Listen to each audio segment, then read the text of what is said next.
ఇదేనా నీ చదువుకున్న తెలివి? ఇది కూడా అర్థం కాలేదా? మీ అత్తమ్మని సంపద చూడు ఎంత బాధపడతారు.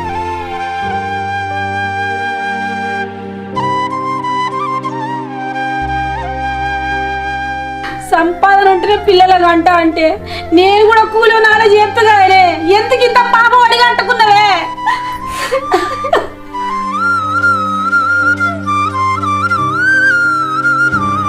సప్న ఏం లేని వాళ్ళంటిది పిల్లల కోసం అడికచ్చుకొని సాదుకుంటా బతుకుతురు కాదు, అంతకంటే అధ్వానం బతుకుతున్నావా అని మనం. నీకు తీయించుకోవాలన్న ఆలోచన ఎందుకు వచ్చింది? పైసలు అంటావేమే సప్న? నీ అవ్వగారికి బాగున్నదా? నిన్ను కనలేదా, పెంచలేదా, లగ్నం చేయలేదా? ఎట్లా సాదుకుంటలేరా?